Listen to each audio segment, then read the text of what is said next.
Hi, everybody. Welcome. We will get started in a few minutes.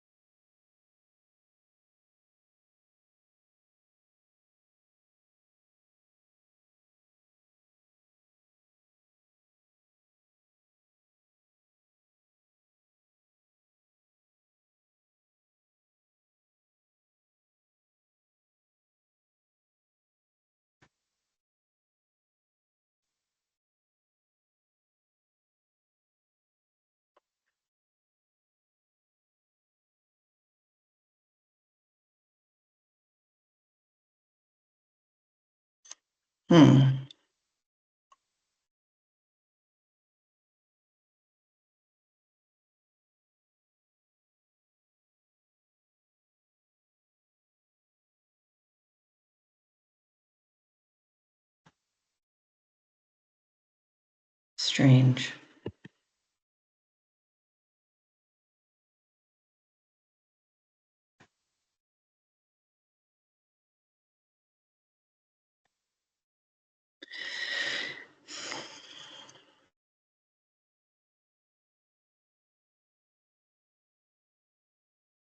As folks are coming in, hi, everybody. Welcome. We're going to start in just 2 more minutes. If you want to put your name and affiliation in the chat, that would be good, right, Evan? That welcome.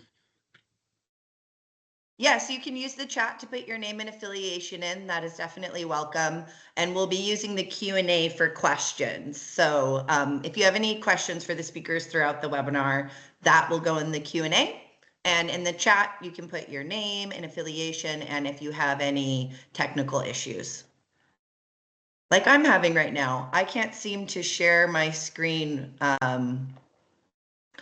without it taking over my full.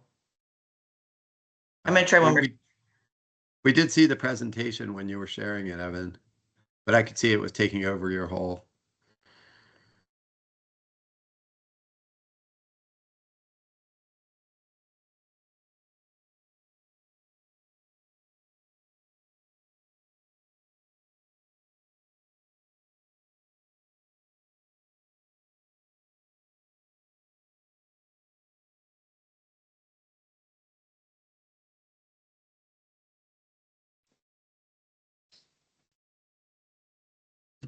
Can you see my screen now? Yeah. Oh, great. And Rebecca's on. Well, we're not seeing, it's not in presentation mode at the moment, but yeah. I can't put it in presentation mode, but I will after the first 2 slides because I'm having a technical problem. Did you see the advice from one of the attendees said try view once in share mode? I don't know what that is, but I think it's okay. I only have 2 slides and then I'll switch it off. But we're going to get started. Welcome everyone to the California Coastal Flooding and Shoreline Resilience Funding webinar. I'm Evan Borgness-Sloan, Deputy Executive Officer at the California State Coastal Conservancy, and I'll be kicking us off and moderating this webinar. We are recording the webinar and we'll post it to our website as well as posting all of the slides on our website. The goal of today is to have state and federal agencies describe their funding programs that can support sea level rise and coastal flooding projects all along the California coast. This excludes the 9 counties of the San Francisco Bay Area, as the Conservancy hosted a separate funding webinar on that area last month. The presenters will also describe how you all can partner and access these funding programs. Please feel free to add questions in the Q&A feature and we will answer them throughout and as well as at the end of the webinar. Please do not put questions for the presenters in the chat. In the chat, feel free to put your name and organization in the chat as well as any technical issues. We have Megan Cooper and Taylor Samuelson from the Coastal Conservancy here who will be helping monitor the Q&A and the chat. Here is today's agenda. We will start off with Kelsey Ducklow from the California Coastal Commission describing local coastal planning and sea level rise adaptation planning with the passage of SB 272. Then we will move to Ella McDougall from the Ocean Protection Council describing SB 1 funding opportunities. Next, Susie Ming and Daria Mazie from the U.S. Army Corps of Engineers will describe their partnership and funding opportunities. Becky Miller from the U.S. Fish and Wildlife Service will follow, describing the National Coastal Wetland Conservation Grant Program. Then Joel Gerwine from the State Coastal Conservancy will describe funding from the 2024 Climate Bond. Then Rebecca Friss from the Wildlife Conservation Board will similarly describe WCB's funding from the 2024 Climate Bond. And last but not least, we will have Ashley Gilreath from the Department of Water Resources describing DWR's funding programs for coastal flooding. Everyone will present for about 8 to 10 minutes each, and then we'll have about 20 minutes at the end for questions and answers. I will also mention that in preparing this webinar, we lost several participating agencies due to the cuts and funding freezes with the federal administration, including EPA, NOAA, Cal OES. Cal OES was in particular because of the ending of FEMA's BRIC program, as well as Caltrans. Caltrans was more because their programs are fully subscribed, but also because of their federal funding. With that, I just really want to say thank you to the federal partners we have here today on the call. Thank you for all of your important work and for being here to present. And with that, I'm going to hand it off to Kelsey, and I will put it in presenter mode. Great, thanks, Evan. So it's coming up to those next slides. As Evan said, I'm Kelsey Ducklow. I'm our Coastal Resilience Coordinator at the California Coastal Commission. And I was just going to start out by giving a little bit of an overview about SB 272 and sort of the more kind of additional sea level rise planning that we think it's going to be kicking off and really jump starting more of that planning, and of course how all of the funding that we're about to talk about today can sort of relate to those planning requirements. Evan, you can go to the next slide.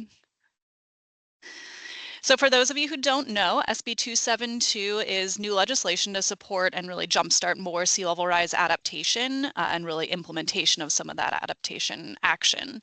So the statewide legislation was passed in October of 2023, and it requires local jurisdictions to develop sea level rise plans. I'll talk a little bit more about what's supposed to be in those sea level rise plans on the next few slides. And those plans would be subject to approval by either the Coastal Commission or BCDC, depending on what jurisdiction those local governments are in. Also, as part of that legislation, Coastal Commission and BCDC were required to develop guidelines that the sea level rise plans must be consistent with. Those guidelines were supposed to be developed by December 2024, which both us and BCDC have done. I'll be talking, of course, a little bit more about the guidelines from the Coastal Commission in a little bit. But I do also want to note at this point, BCDC and our staff worked pretty closely together as we were developing those guidelines. There are some differences, just kind of differences in context and differences in our legislation versus BCDC's, the Coastal Act versus theirs. So there are some differences, but we did work in concert with each other for those jurisdictions that have kind of both Coastal Commission jurisdiction and BCDC jurisdiction, so that there's not, two separate sets of information happening here. And then lastly, the legislation, SB 272,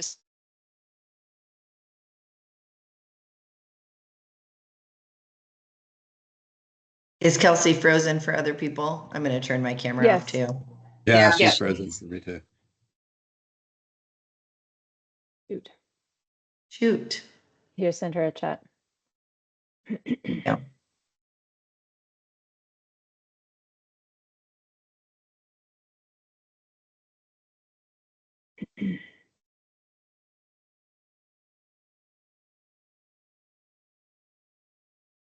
Right. I think she turned off.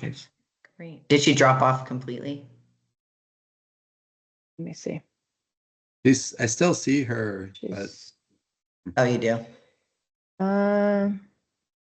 could she call in? Would that help? Yeah, she's still there.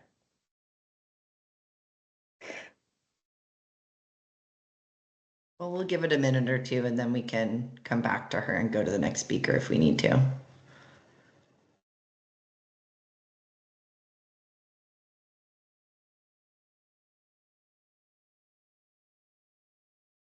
Kelsey, she might just be speaking away, not even knowing that something happened. Is she still frozen? I can't see her anymore. I don't Yeah, see her. she kind of twitching a little bit. Maybe that's a good sign. She's coming back to life.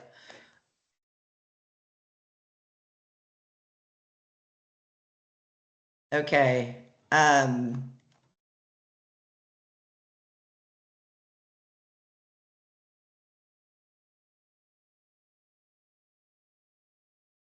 Have Ella's ready now. Sure. I think we'll go to Ella and then come back to Kelsey once her computer's working.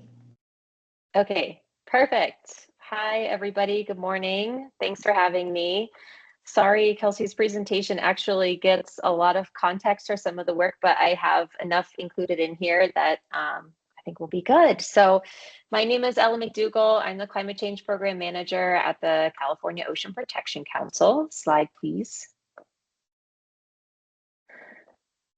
So OPC is a cabinet level state agency that works to advance healthy and resilient coastal and ocean ecosystems and communities across California. We operate at the intersection of science and data and research with funding and policy. And so we also bring together stakeholders to guide effective coastal decision making. We have a really broad portfolio, but our work is organized around 4 main pillars. Climate change, which is kind of where we're living right now in this presentation and this webinar. Equity, always intersected and included in every project that we do. Biodiversity and blue economy. Just to note that we are updating our strategic plan for 2026 to 2030. And we're deeply committed to making sure that everything going forward includes tribal priorities and community needs. And we are accepting public comment and feedback now through August 1st to ensure that we create a statewide vision. Slide, please. Great, so I'm mostly talking about the SB1 Sea Level Rise Adaptation Planning Grant Program. This is OPC's, I think, our largest funding initiative. And it's designed to help local, regional, and tribal governments plan for the impacts of sea level rise and also improve long-term coastal resiliency. A key goal of the program is consistency within planning efforts across the state. So we use a baseline set of criteria for our project types. And Kelsey didn't quite get to the guidelines, but they do align and encompass the guidelines for LCPs. Our program is grounded in Senate Bill 1 and Senate Bill 272, 2 state laws that direct and require coastal adaptation planning across California, requiring plans in place by 2034. We have track 1, we call it track 1, currently open, and this funds planning work, and the planning types can include community visioning, vulnerability assessments, data collection, development of sea level rise adaptation plans, and then the policies, which may lead to an LCP. All of these project types are described in our criteria, which was developed by OPC, but also in deep collaboration with the State and Regional Sea Level Rise Collaborative, which includes the Coastal Commission and BCDC. The caveat for track 1, which links to both LCPs and the backing legislation, is that these plans must lead to a land use plan, which would likely be an updated local coastal program. And that would be adopted by a local jurisdiction and certified by the Coastal Commission. This program for track 1 is non-competitive, rolling, and accepts quarterly applications. It's non-competitive because we don't pit applications against each other. Every jurisdiction needs to create a sea level rise adaptation plan or an LCP. We do use the sea level rise criteria and our baseline eligibility for scoring and advancing proposals. And we work very closely with the Coastal Commission on all of the outer coast proposals. We know this work is really challenging, and so we offer a technical assistance program with our fabulous partners, Coastal Quest, and they'll help with everything from developing a project concept or scope all the way to submitting a strong application. And actually now they can help with post-award work plan development and execution. Slide, please. So in addition to track 1, we're preparing to launch 2 other new funding pathways within the SB1 grant program later this summer. The first is what we call track 2, which supports on-the-ground implementation which can include design, permitting, and construction of sea level rise adaptation projects that have been identified in an earlier planning process. This will be a competitive solicitation with an emphasis on shovel-ready or near-ready projects. And while the full solicitation for track 2 will launch mid to late summer, we do have a letter of intent process open right now for urgent projects that need early review. So if you have something time sensitive that's impacted by sea level rise or coastal flooding today, we encourage you to submit an LOI.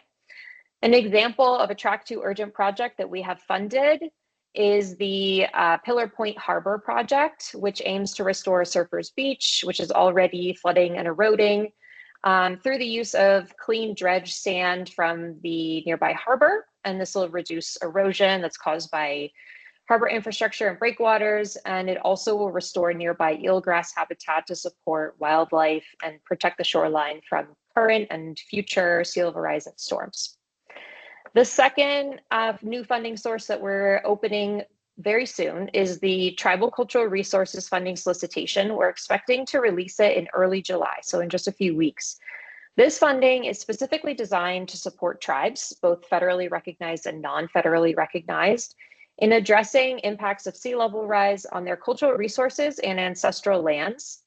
It supports pre-planning and planning, kind of similar to track 1, but there is a big difference, which I'll get to in a second.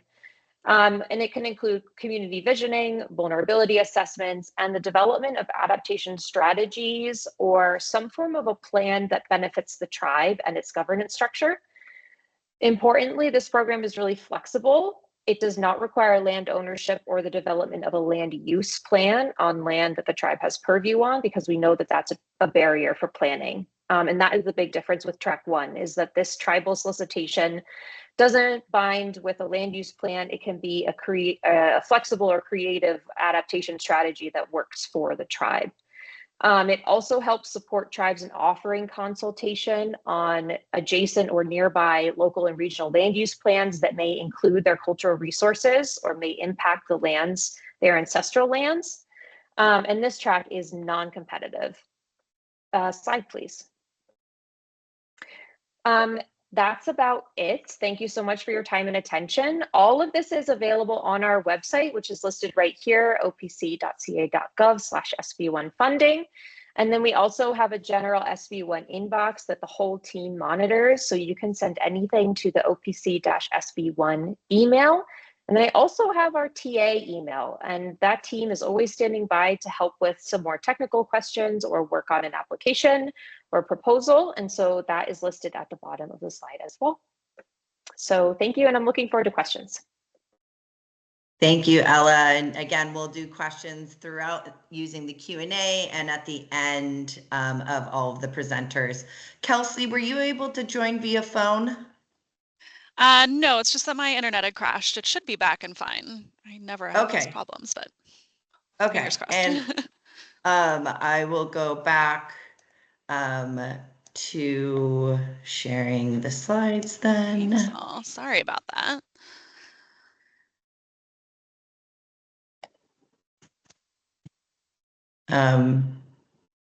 Tell me. You can start there for that last second. Yeah, I'm not exactly sure where I froze, but I'll just note that, you know, us and BCDC developed these guidelines, which I'll be discussing a little bit more, and the jurisdictions with approved plans can be prioritized for funding, sort of as we're here to talk about today for the strategies that are identified in those plans. All right, next slide. So as I mentioned earlier, the SB 272 legislation did include some minimum requirements for these sea level rise plans that are to be developed. They include the 6 sort of items that I've listed here. This is a little bit of a summarized version of what that legislative language is, but to be brief, it requires best available science, developing a vulnerability assessment that includes efforts to look at at-risk communities and equitable strategies, development of a sea level rise adaptation strategies, as well as recommended projects, identification of lead planning and implementation agencies, so who would be implementing any of those adaptation strategies, as well as an economic impact analysis of costs to critical public infrastructure. SB 272 does specifically define what is meant by critical public infrastructure, so we can include that if I can let you know what that definition is if helpful. And then lastly, a timeline for updates for those plans and for those types of informational resources that are part of this.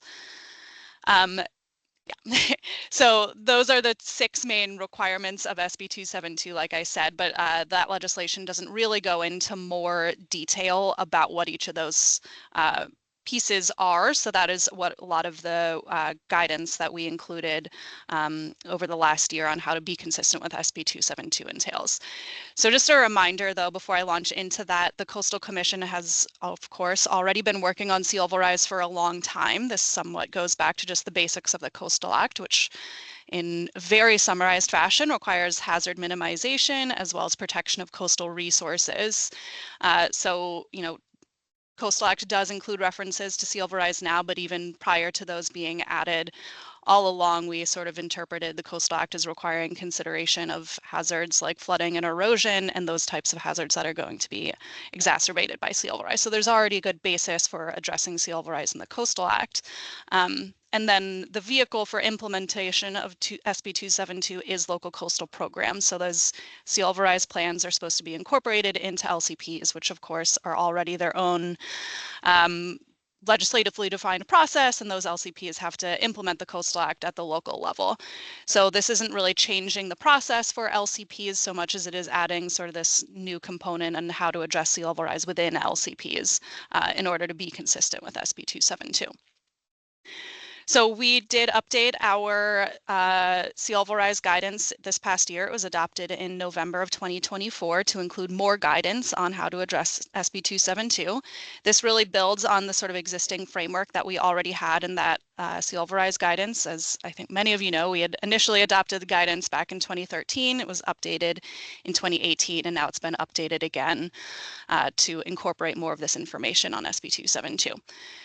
So one thing I do want to note at this point is SB 272 and some of those pieces that I mentioned earlier sort of apply to both the process for developing and updating an LCP as well as to the content of LCP policies themselves. So those kind of SB 272 requirements that I mentioned relate to things like vulnerability assessments and adaptation plans, which the Coastal Commission doesn't review those as their own pieces, but rather those planning documents should be informing the LCP policies, and it's those LCP policies which the Coastal Commission would eventually be reviewing and ensuring consistency with both Coastal Act as well as consistency with SB 272. So we took this kind of existing Chapter 5 of our sea level rise guidance, which is about addressing sea level rise in LCPs, and just incorporated additional guidance and recommendations into that chapter on addressing SB 272. So that information both includes what some of those minimum requirements are, but also, as the name would suggest, more general guidance and best practices on that sea level rise planning process. And the last thing I'll say before you switch slides here is just a lot of the funding I think that's available that we're discussing today can sort of hit at many pieces of this cycle. So not just the actual vulnerability assessment planning phase, but the adaptation planning phase, the actual updates to LCPs, and then as you get more into implementation of projects. Next slide. So I won't go into detail on every single component of SB 272, but I did want to hit a couple of these key pieces. And sort of what we say about them and how that relates to, you know, how it expands on the specific language of SB 272 to sort of more get at some of this guidance and best practices. So like I mentioned, one of those pieces is the vulnerability assessment. So our Coastal Commission guidance sort of goes into a little bit more detail on explaining, you know, to be consistent with SB 272, those vulnerability assessments should, of course, be using best available science. And some of our recommendations for what that means in this context is including multiple sea level rise scenarios over a long-term planning horizon, analyzing those physical impacts of sea level rise, so flooding, erosion, groundwater change, how sea level rise is going to change and exacerbate those hazards.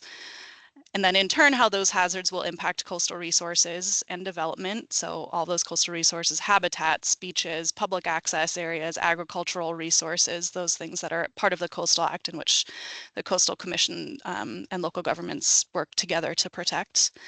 How impacts might arise differentially to different environmental justice communities and what those impacts look like. And then, of course, you know, sort of describing all of those using maps, tables, quantitative and qualitative information. Next slide. That other piece is the adaptation plan. So again, talking about using best available science, best practices for adaptation planning on these, looking at a range of sea level rise adaptation options. So, not just sort of focusing specifically on a single approach at that first step, but really looking at what are all of the available options. What are the pros and cons of those options? How would they apply in these specific areas and to specific vulnerabilities that have been identified? How are they consistent with the Coastal Act or not? And then as you sort of get into more detail with this adaptation planning, identifying preferred approaches that ensure balanced protection of coastal resources, ensure equity for environmental justice, communities and visitors and others in coastal communities. And then further along that adaptation planning phase, identifying sort of specific adaptation projects. What are those next steps? What are those short to medium term projects? And how does that fit in with your sort of larger adaptation planning and vision for coastal communities? And then sort of identifying those lead agencies, asset managers, other entities who would be responsible for implementing and helping with those adaptation approaches. And then the last thing I'll talk about here is that, of course, as I mentioned, LCPs are where the Coastal Commission would actually come in to certify and ensure consistency with SB 272. So all of that initial planning work that we're not necessarily directly looking at the commission level should be informing all of the LCP policies. So making sure that policies require best available science and that they reflect and address the identified vulnerabilities. And that they allow for or require specific implementation of those identified adaptation approaches and projects. And then that last piece is identifying a timeline for updates that can be both to the actual studies themselves, so updating vulnerability assessments and adaptation plans, as well as recognizing that there are likely going to need to be updates to the LCP itself, updates to specific adaptation strategies, and updates to specific LCP policies. So all of this goes into more detail, of course, in our sea level rise guidance. I just wanted to give that quick overview. I think you can go to the next slide. Switching gears a tiny bit into just our own local coastal program, local assistance grant program. So over the past 10 years, the Commission has, well, just over 10 years now, the Commission has had an LCP grant program with a focus on addressing climate change, sea level rise, and resiliency, as well as updating LCPs to better address those topics. The program priorities have shifted a little bit over the past, 10 years, just as different funding sources have come and gone, as well as just sort of where the state is in terms of its adaptation planning. So those program priorities, include just completion of technical and policy and economic studies, development of adaptation plans, public outreach, those kinds of things. And then, of course, that certification of LCP components. You can go to that. So over those past 10, 15 years, we have awarded just over $27 million to 47 jurisdictions for 94 different projects up and down the coast. Some of this includes multiple grants. So of course, there is a lot of work that's already been ongoing through our coastal communities to address sea level rise. And we, want to be able to continue to support that work. However, since this was initially planned, this webinar, and now that we are actually doing it, we have funded many projects, and our remaining funding is only about $3 million, and we have a few in the pipeline. So I was initially planning on talking about how what the application processes were for our grant program, but at this point our funding is trickling. So there is still information on the next slide with our grant program and those applications.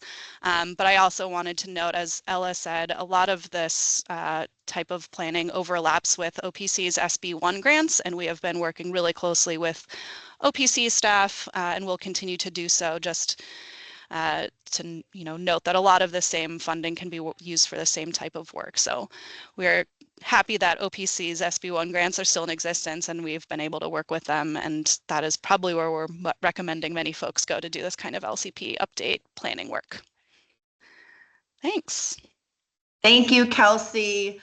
We're running a little bit behind schedule, but feel free to put any questions for Kelsey in the Q&A, and I'm going to skip to our next speakers from the Army Corps of Engineers. Hey, good morning. My name is Susie Ming. I'm the chief of the coastal section, and I'm going to be giving a presentation with my colleague Daria Mazie. So I'm going to hand it over to her to introduce herself, and then we'll keep going.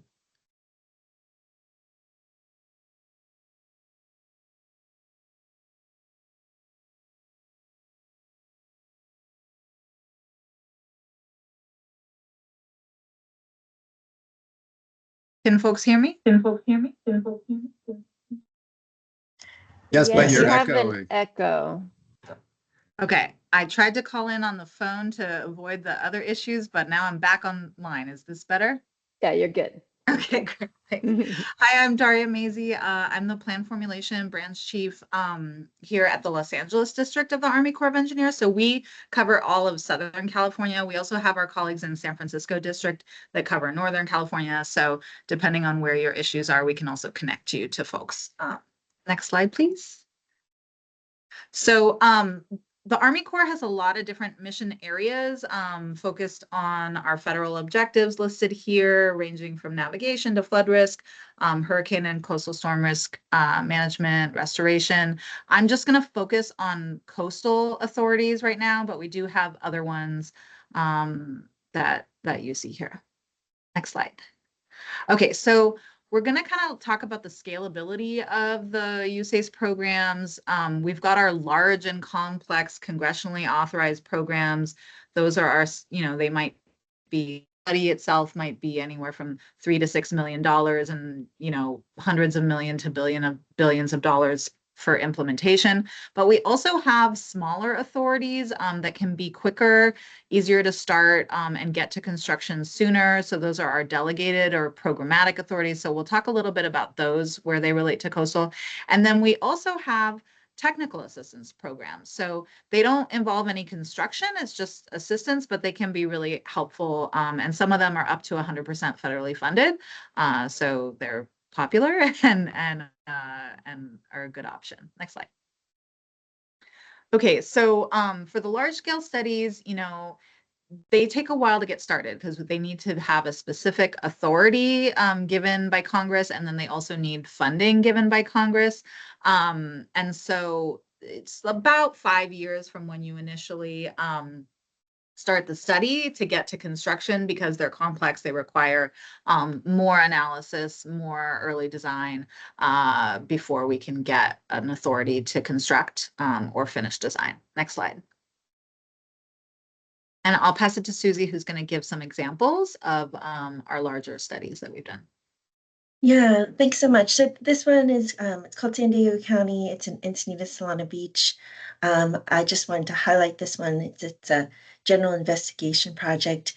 And when Dari says 5 years, I think this one took 15 just to get from through the feasibility phase, which is our initial process in which we look at whether there's federal interest and go through analysis and all the plan formulation process, all the environmental coordination, many, many different aspects. That took a long time, but it can't necessarily be attributed just to the process, but funding, I guess, starts and stops that we had. So it does take a while. I just want to highlight that our general investigation studies go through 3 phases. One is that feasibility phase that usually starts with a letter of interest from city or state entity that says that they are interested in looking at a problem. Once we are given funding, we're signed an agreement with that entity and we cost share those feasibility studies 50-50, federal and non-federal. The next phase after we get the project through a chief's report and get it congressionally authorized would be the pre-construction engineering and design phase. That's when we do a lot of our pre-project monitoring, investigations, develop our plans and specs. That is usually cost shared 65-35 federal, non-federal. And then the last phase is obviously construction. It can be broken up depending on the alternative into initial construction phase or subsequent construction phases. Those are usually cost shared 65-35. For this project here in Encinitas Solana Beach, the initial construction was cost shared 65-35. Subsequent renourishments will be cost shared 50-50. So it just gives you an idea of kind of the dynamic and I guess persistence you need to have to get these projects through the entire process. And then I just want to highlight there is a link. We have a lot of our project information, our pre-construction and post-construction monitoring plans. And I'll just put a highlight that we were just chosen to be the American Shore and Beach Preservation Association 2025 Best Restored Beach Award. So it's kind of a real kudo because it's taken a long time to get these projects forward. You can go to the next slide. Thanks so much. So we just want to touch a little bit about, not all the projects are just beach nourishment. They're looking at many different array of alternatives. And one of the things that we've been able to kind of move forward and look at more engineering with nature based features. And I just wanted to highlight one that is not even correlated, but a lot of our agencies here on the call. One is the Cardiff State Beach Living Shoreline. And so that was a multi-agency project down in Encinitas. I'm really looking, that was built in, I think it was 2019 was the construction. And so really that looked at, how do we use opportunistic fill? How do we increase our habitat? And those are things that we at the core are also looking at with our projects as an array of alternatives. So we're not looking just at one aspect, we're looking at many aspects. And then I want to highlight another one that we're working with our naval base of Ventura County.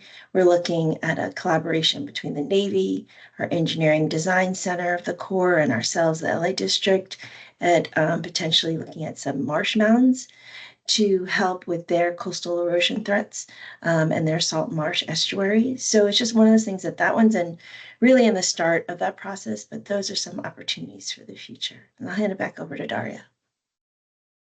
Thanks, Susie. Yeah, we wanted to highlight the engineering with nature because LA District and all of South Pacific Division were a proving ground for engineering with nature. So we're really trying to lean into those more multi-benefit approaches.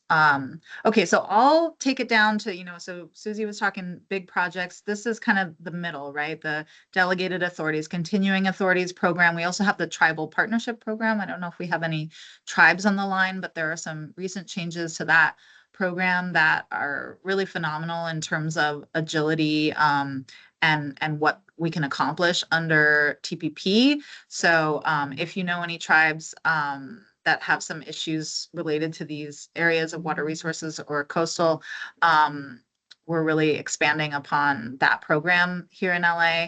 And then the environmental infrastructure program is another great option. And that one is just construction, like go straight to construction for things that are related to water supply, wastewater treatment, that kind of stuff. And those are funded through the Water Resources Development Act authorities and can get special earmarks. So these programs are really supposed to be limited scope and complexity. So you don't want to try to tackle really hard to solve problems with it. You want something that's pretty straightforward and then that falls within the authority. And then we don't need specific authorization for each project as long as it falls within that umbrella authority and that we think that we can implement something within kind of the cost limits of the program, then we can just make a case and put in the funding request and move forward. So those are typically 3 to 5 years from the initial funding of the study to the start of construction. So it'll be about 2 to 3 years for the feasibility, which gets us to anywhere like 30-35% design plus permits, and then we'll do it, complete the design and go straight to construction. Next slide. So we have 9 different CAP authorities, continuing authorities program. They just increased the federal limit for funding. So it used to be 10 million federal, and now it's 15 million. We're waiting for our implementation guidance before that comes into effect, but that we're expecting that. And so with the cost share, that really does increase what you can get done under the continuing authorities program, because remember the study is 50-50 cost shared with the non-federal sponsor.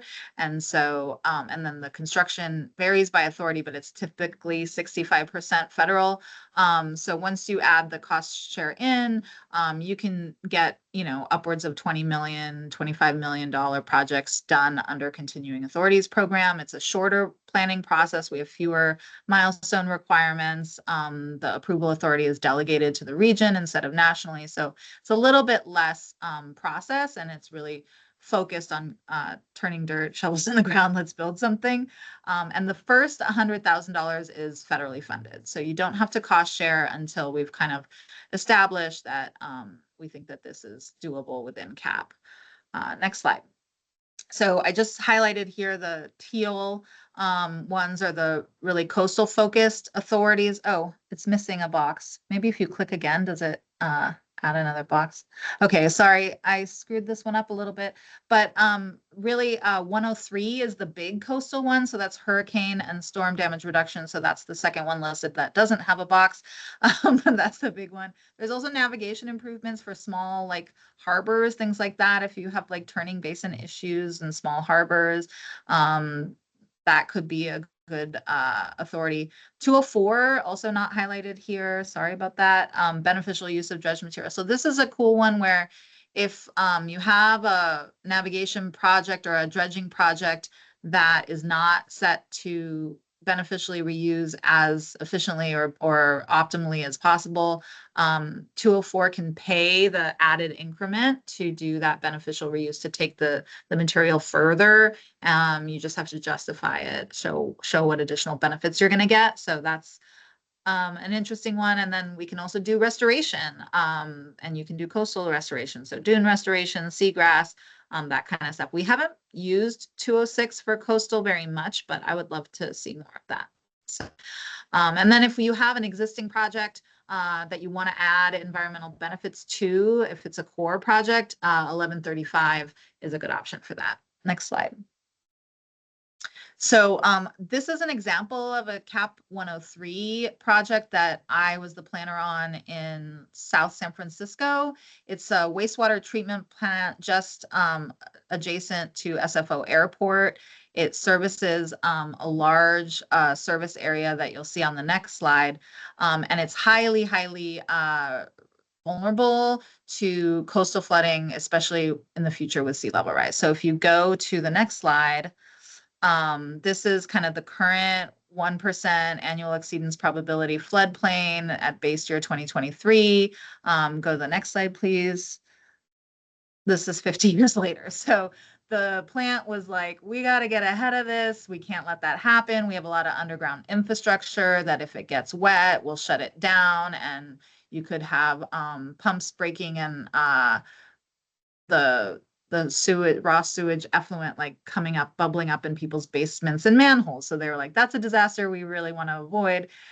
So CAP was a really great vehicle for getting after this. Next slide. So this, you can see the service area of the plant. So it's a really large service area. So even though it's one facility, it's critical infrastructure. And so we are able to address a single non-federal public property and facility under this authority. There's 165,000 full-time residents, plus the daily population of SFO Airport that relies on the plant. And so it was not only the plant, but a pump station that was at risk for flooding and disruption of the wastewater treatment services and the pumping and the raw sewage backup. So that's a big public health concern. And also their emergency outflow, if there is flooding, is to just put the untreated raw sewage straight into the bay, which would have bad, deleterious environmental effects as well as public health effects. So we really described all of that in our report. Next slide. Yeah, so that's CAP, and just one example of what you can do under CAP. Then we also have the technical assistance program. So there's a few of them. I'll go through them quickly. But yeah, these don't lead to construction, but they can provide those technical services and planning assistance that sometimes is super helpful to communities. Next slide. So I'll talk about planning assistance to states and tribes, which is really broad umbrella. You can kind of do anything under that. And then floodplain management services, which is really targeted to addressing flood risk. And then Silver Jackets, which is really focused on interagency coordination for flood risk. Next slide, please. So just really quickly, you can do up to 100% federally funded work. So it's not a grant program. We won't give out money, but we will do the work. And it can be things like looking at the possible impacts of off floodplain use changes. We can look at we can do floodplain modeling, H&H modeling, hydrology and hydraulics, and just help with any sort of floodplain management issues. And this is, funded nationally in one big pot of money, so it is subject to availability. It's an oversubscribed program. It's very popular, but you can get in the queue, and we do move through them quickly because they're quicker projects typically. So if you get in the queue, eventually, I think there's good likelihood of getting a project scope approved. If you do want to expand the scope with non-federal funds, that can sometimes increase your ranking for leveraging the federal dollars in getting your new start. So that's something that a lot of communities choose to do. Great. So planning assistance to states and tribes is typically 50-50 funded, 50-50 federal, non-federal, but we have an ability to pay waiver for low income communities can qualify for, and then that can be up to 100% federally funded. So that was a recent change that we got to this program, and it's really for comprehensive planning. So anything, and any tribe that wants to partner under planning assistance to states, it's no cost. Next slide. Can't remember how many slides you have left, Daria, but we have to start wrapping it up. We're running a little behind schedule. Sorry. Yeah, no, of course. Silver Jackets is just interagency coordination. Next slide. So we can do floodplain mapping and hazard assessments. Next slide.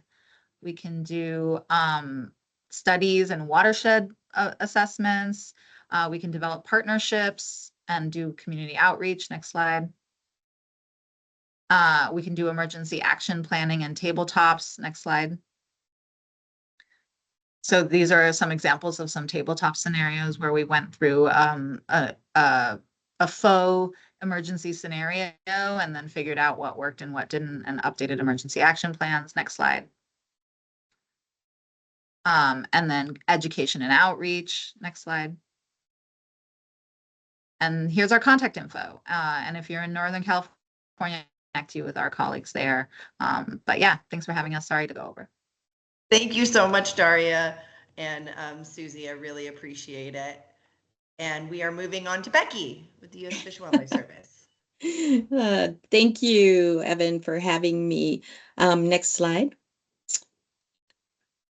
I just want to give a quick introduction to the National Coastal Wetland Conservation Program.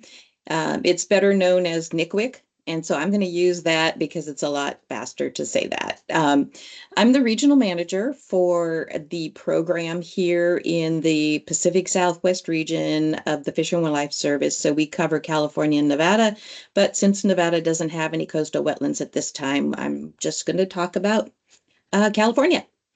There are some links in the chat for you that will be associated with my presentation. So the enabling legislation for the NCWC program is the Coastal Wetlands Planning, Protection, and Restoration Act. And it authorizes the director of the service to fund in coastal states and including the Great Lakes acquisition, restoration, enhancement, management, and preservation of coastal wetlands. And what I want to mention here is that we per se can't fund a project that is solely sea level rise, but we can certainly partner with one of those types of projects to emphasize and expand on all of the benefits that would be associated with that project according to the criteria for this program. We have this program is a piece of our sport fish restoration account program, and so it is funded by the excise tax on sport fishing equipment, motorboat, and small engine fuels. And so in that, when you're writing your proposals, it is best if you also ensure that there are some benefits to those folks associated with the project. All of our projects have got to have on the ground and measurable impacts to the resources, and it will be part of the criteria that you're going to be rating too. Next slide. So here's just some more important information that you'll want to be looking up and should be linked in the chat too.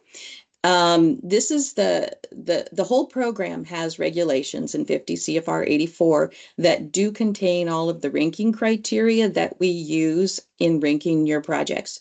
Just a little note here, we are updating those regulations, so they may be a little bit different the next round of funding, but just keep an eye out for these regulations and any changes to that.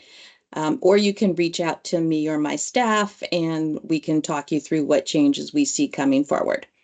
We are a pretty small program, 18 to 22 million a year, but it is completely nationally competitive and ranked against all the other projects that come in. And so the governors of each state will select who is going to be able to apply for this funding. And it is highly competitive here in California, Washington, the state of Washington, and Texas. We're all very competitive.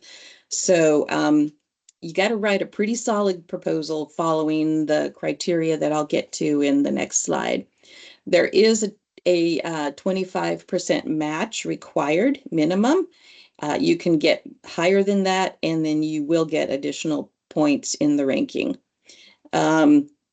We also vary it between a maximum of $1 million all the way down to 50,000 minimum.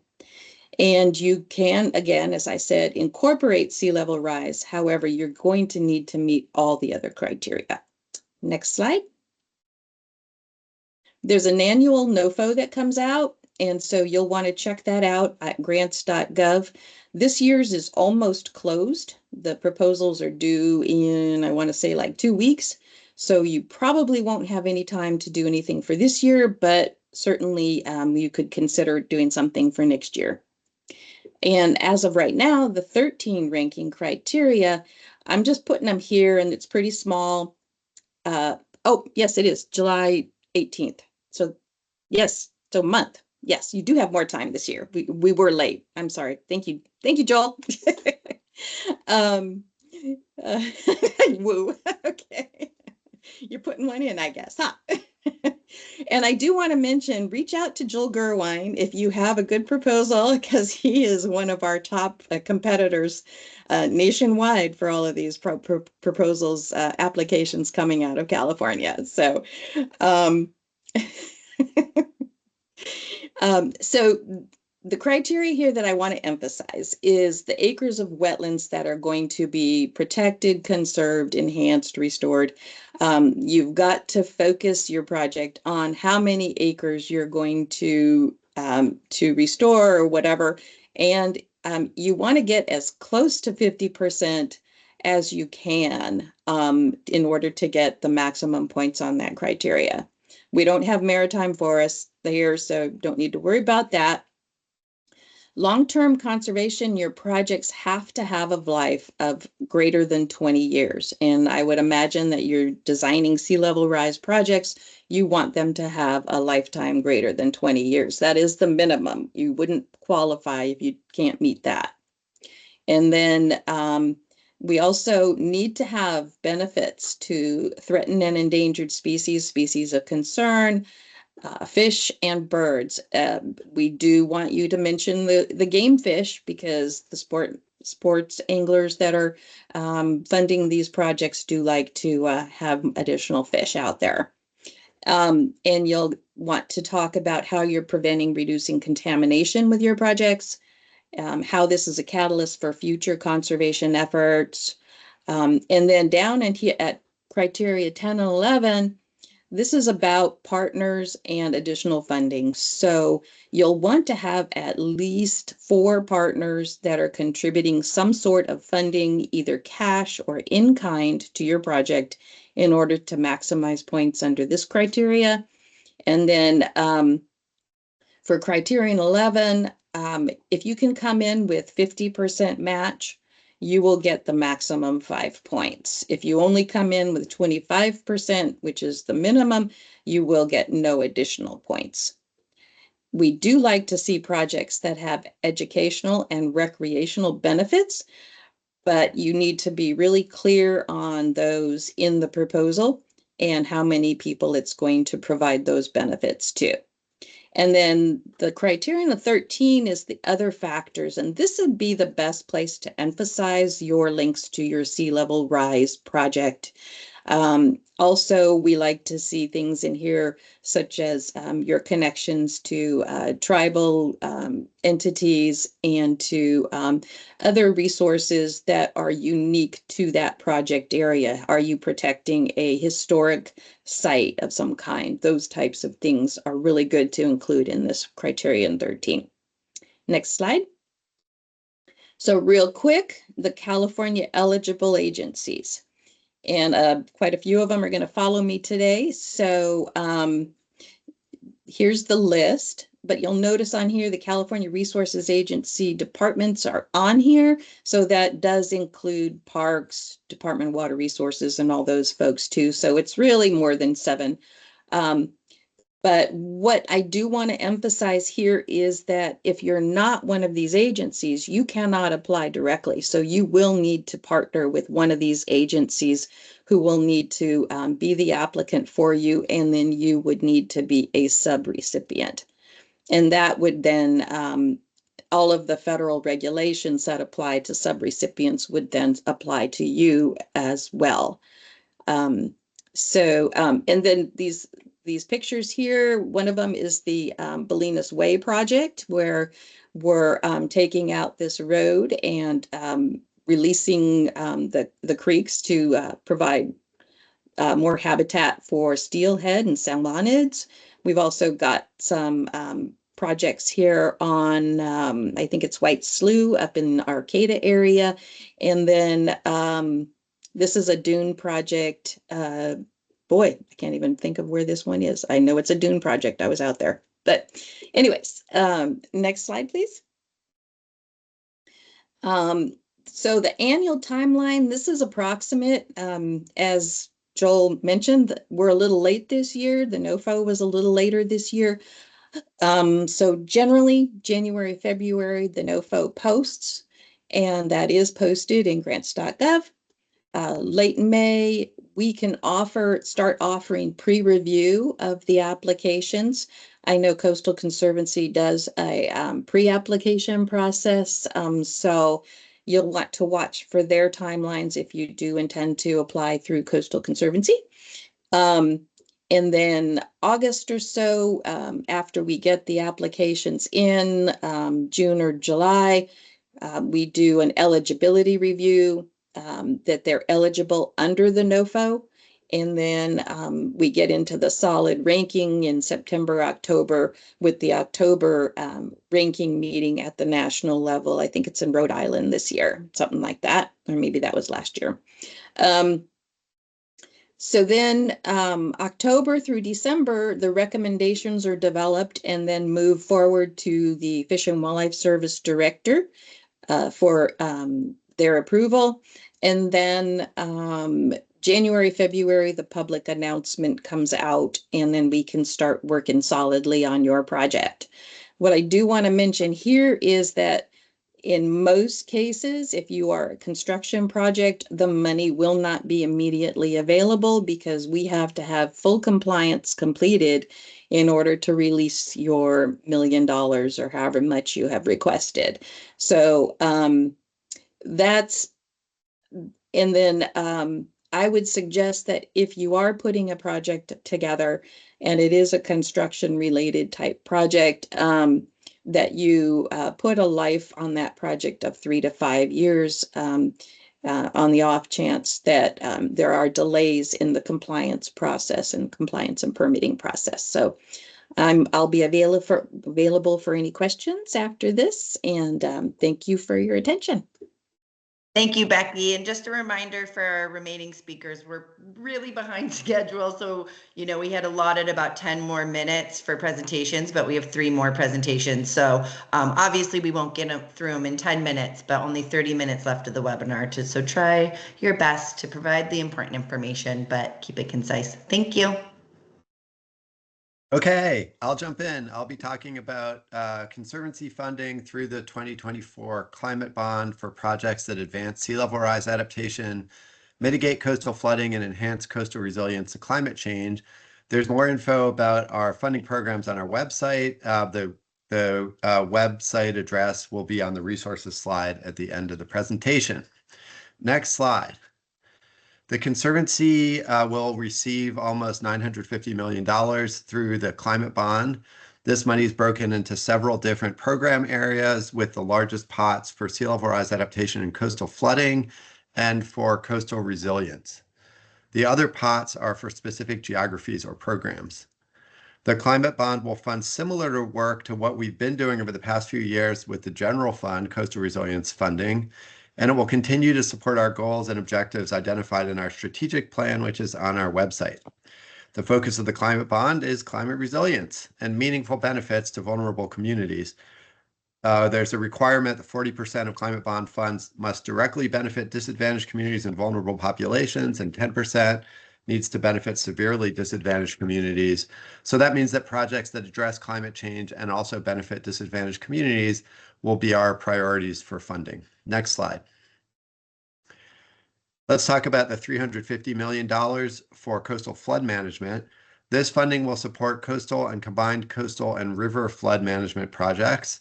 Projects can address both current flooding and future flooding that's anticipated due to sea level rise.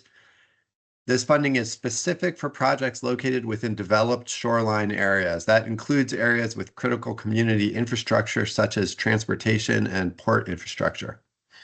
These funds are targeted to multi-benefit projects that improve public safety and shoreline resilience, including strategies such as engineering with nature or nature-based features like living shorelines. Next slide.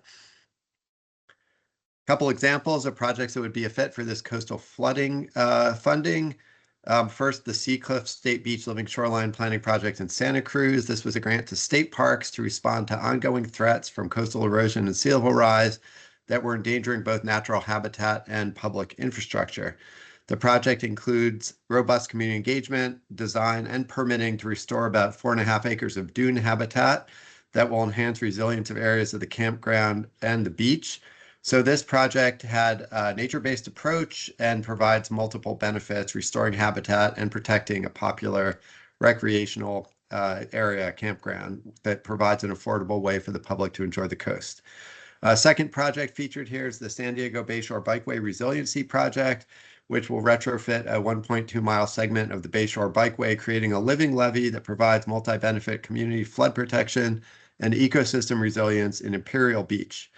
The neighborhood where this project's located is a lower income community that currently experiences episodic coastal and stormwater flooding. So this project will protect a vulnerable community from flooding, enhance coastal public access, and provide adequate space for wetland habitats to migrate upslope with sea level. Next slide, please. The bond also includes $415 million for coastal resilience projects, $85 million of which is specifically for San Francisco Bay, so $330 million for the rest of the coast.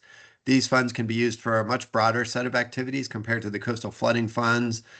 These funds are for projects that protect, restore, and increase the resilience of beaches, bays, coastal dunes, wetlands, coastal forests, watersheds, trails, and public access facilities.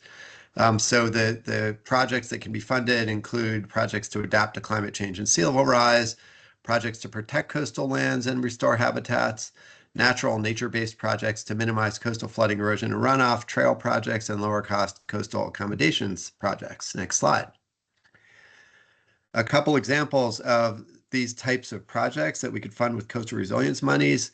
Humboldt Bay Trail South will complete a much needed trail corridor, will benefit underserved communities around the bay. The trail will be used for commuting and recreation, will reduce driving, and there's an associated adjacent living shorelines project currently in the planning phase that will restore tidal marsh to protect the trail on the 101 corridor.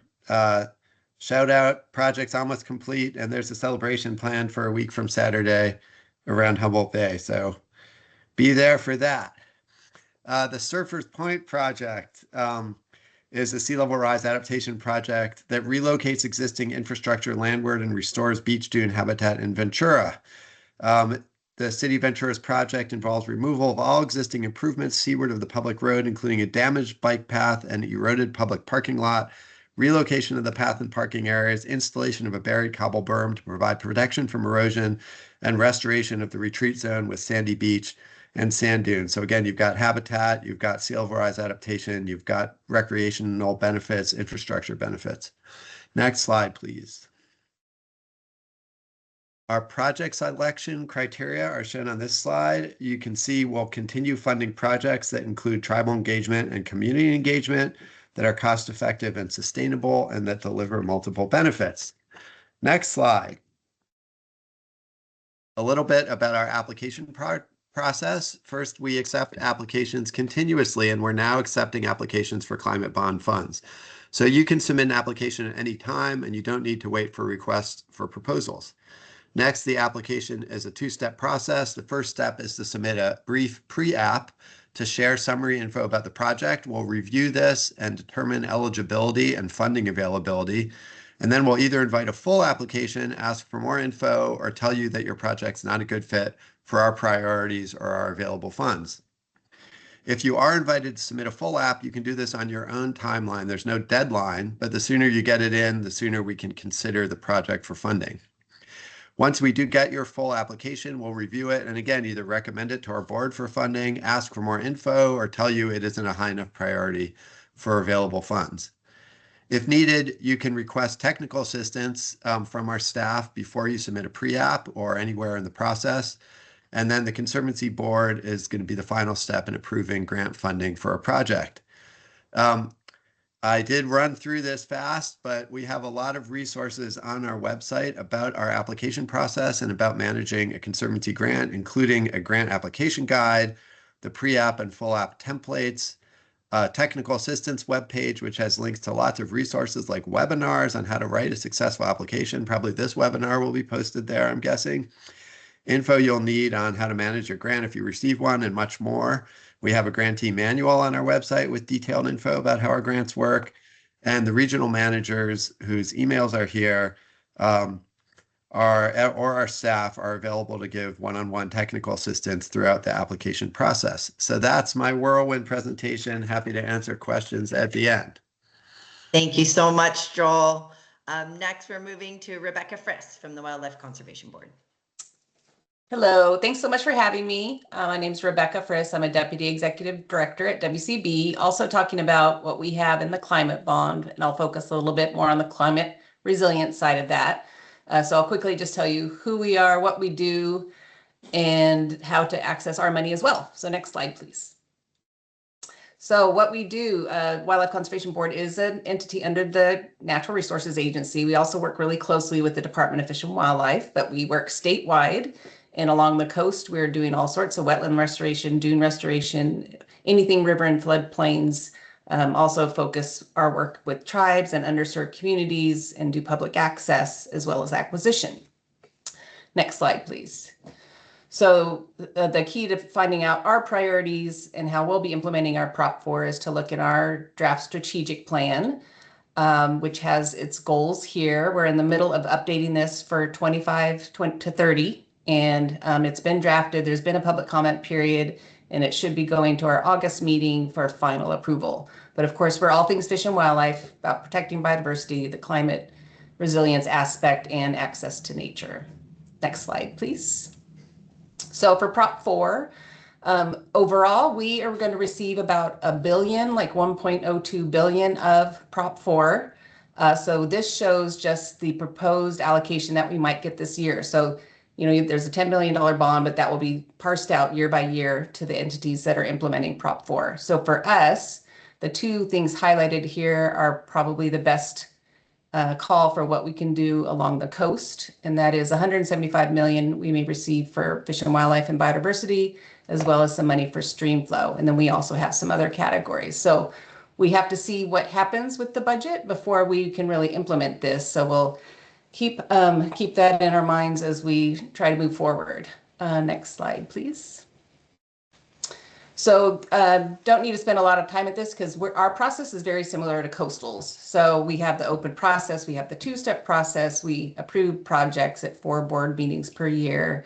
And the key is that we do work a lot with our partners. We partner with Coastal Conservancy a lot. We partner with our other state and federal entities. We can oftentimes be that state match for some of the federal opportunities you're hearing about.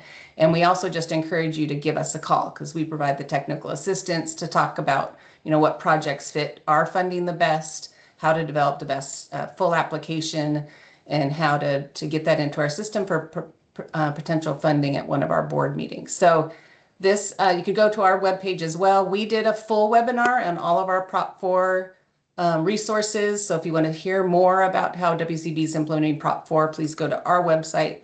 We're also participating in all these webinars that are up on Coastal's website.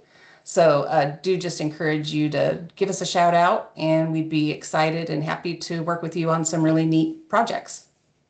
And I win for the quickest. Yes, great job. Thank you, Rebecca. Really appreciate it. And now we'll move on to Ashley. And say I'll end and probably be the quickest. So I'm Ashley Gilreath. I'm a program manager with DWR.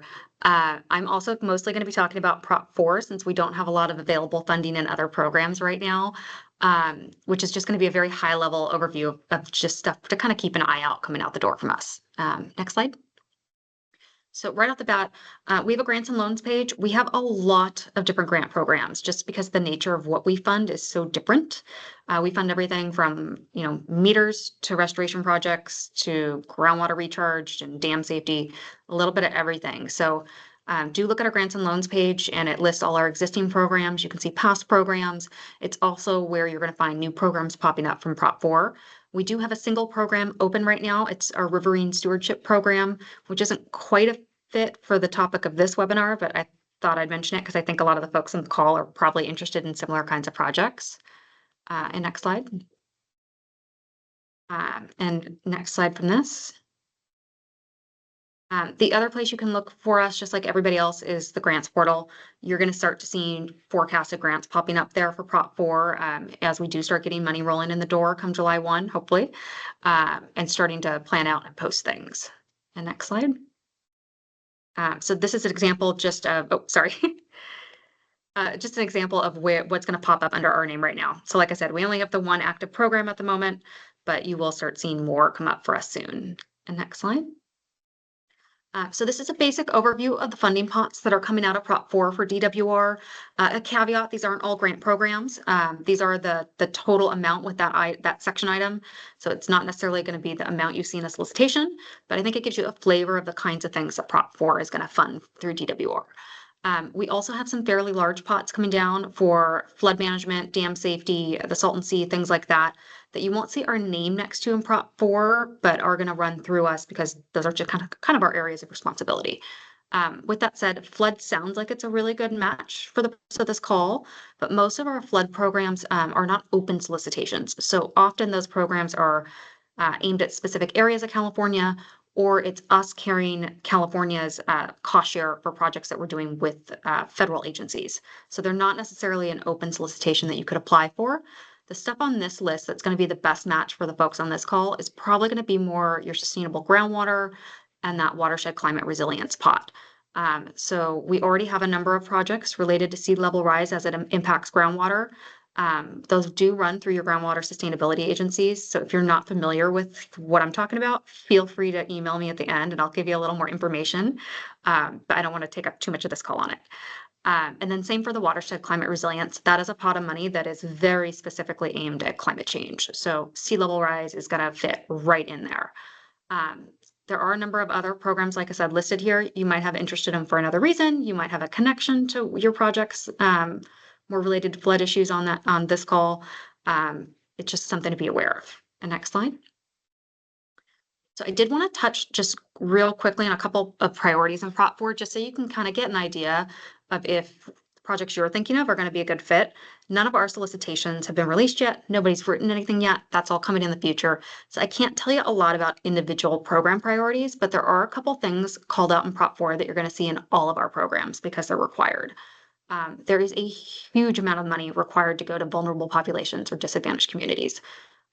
We have to spend at least 40% of the funds. That is across all of Prop 4, not just DWR. We've never had a requirement that high before. So if you have a project that fits within that and is going to serve disadvantaged communities, you're going to be a really strong fit for Prop 4. We are also required to give a priority to projects that are leveraging other funds and projects that utilize California Conservation Corps. So you can think about if you can use the Corps right now, you can talk to them, you can do consults with them, and kind of set yourself up for success in terms of having a strong application once we do release those programs. And next slide. And then just a quick note on that 40%, because that is quite high for us compared to previous bonds. We also have a little additional language about direct and meaningful benefits in Prop 4 that has not necessarily been in previous bonds and programs. So you're going to really see an emphasis on direct benefits. If you're looking at a program that's more indirect, maybe you're near a community that might see some impact, that's probably not going to be a great fit. But if you have a really strong project where you can show a direct benefit, maybe the project's being led by disadvantaged communities, things like that, again, you're going to be a really strong fit for the solicitations we have coming down the road. And next slide. So a couple caveats on our programs. This isn't necessarily going to be the same with every agency, but our programs tend to be very competitive. So the last program I ran, I had 300 million in grant funds and I got 1.6 billion in requests. Which means once the solicitation opens, we can't really talk to you a lot about your application. We can answer general questions, but we can't get into the weeds on how to make your application more competitive. And once we get applications, we aren't going to be able to ask you for more information if they aren't complete. So what I'm getting at is talk to us early. Talk to us, if you're thinking about projects, you can contact us now and we can talk to you about, just generally, is it going to be eligible for state funding and things like that. Once we get closer to solicitations, contact the program managers early. Don't wait for the solicitation to open and start taking applications. And we can help you work through any specific issues with your application and help you figure out if we're the best fit, or is it another program in DWR, or is it another agency entirely? And next slide. So like I said, if you have questions about anything I mentioned, I have my email address on here. Our funding can be a little convoluted. A lot of it is around regional planning efforts and can be hard to navigate. So please feel free to contact me. I also have our general email box. So we have a general just funding@water.ca.gov. If you're looking for a program and you're not sure what, you can contact them and they'll connect you to whoever the right program manager is. And that was the end of what I had. So I think I saved you some time. Great. Thank you so much. Fabulous presentations, everyone. And we do have about 12 minutes to answer some Q&A. I haven't been able to see the Q&A the whole time, so I'm going to let Megan go through because she's been kind of sifting through it and direct questions to folks. Sure, no problem. The first question was from Erica Yelensky, and I'm going to direct this to Kelsey. Kelsey, could you talk a little bit about how SB 272 would be implemented in Santa Monica Bay? For example, who in Santa Monica Bay would be submitting a plan for SB 272? So SB 272 is relevant for any LCP jurisdiction, and that is the only kind of jurisdictional entity that's in charge of those sea level rise plans. So each local jurisdiction that is in charge of an LCP should be doing it through their own LCP. we do support like regional coordination and those kinds of things, but the entity that we're, evaluating based off of is that LCP jurisdiction. Okay, perfect. Thank you. And actually related to that, I think you just answered this, but I'll ask again. I think it's both to you, Kelsey and Ella. Are the Coastal Commission and the OPC opportunities just for jurisdictions such as cities, or are they relevant for nonprofits and CBOs? I'll answer really quickly for the Coastal Commission. Ours are only available for local jurisdictions that are LCP authorities, but I think Ella had a slightly longer answer. Same for us, because our intent is to fulfill SB 272, but we do really want to see CBOs be partnered on the projects for outreach and engagement and social equity. So we love to see them in the proposal process, and they would receive pass-through funding. The only other caveat I have is, well, so yes, our applicants are intended to be local jurisdictions, local, regional, or tribal governments. The only caveat is that on occasion, an organization, whether it's a consultant or a nonprofit, could apply on behalf of a local or regional government, especially if the local or regional government can show capacity limitations and can offer really strong letters of support and commitment showing why that applicant is applying on behalf. So. Thank you, Ella. Actually, the next question is for you as well. Is the available funding from SB1 focused on how to utilize nature-based solutions to restore habitats in environmental hazard areas that protect existing homes and infrastructure, or focused on how to minimize hazards to construct new development? Yes, this question was a little confusing to me. So track 2, which is for implementation projects, is for nature-based projects. We also accept green-gray hybrid projects. And I think the leading question here would actually be that a project must be identified in an existing sea level rise plan. And so that would probably indicate that it protects existing habitat or community infrastructure. However, if there is something in there about future infrastructure, that would be considered. I think that answers the question. We, of course, want to mitigate hazards. It was also in the question, but it is likely somewhere that has existing infrastructure or habitat.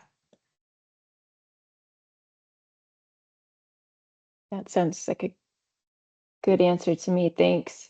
I answered this in the Q&A, but I'll just say it out loud. There was a question about if you can get a sort of pre-application consultation with the Coastal Conservancy before submitting a pre-application.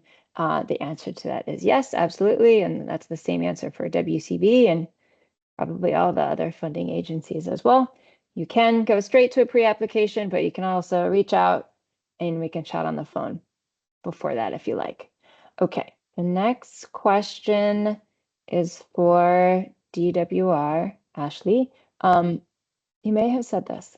I may have missed it. When do you anticipate the Prop 4 grant program will be released? Yeah, so I put this in the chat as well, but we don't have any schedules to release yet.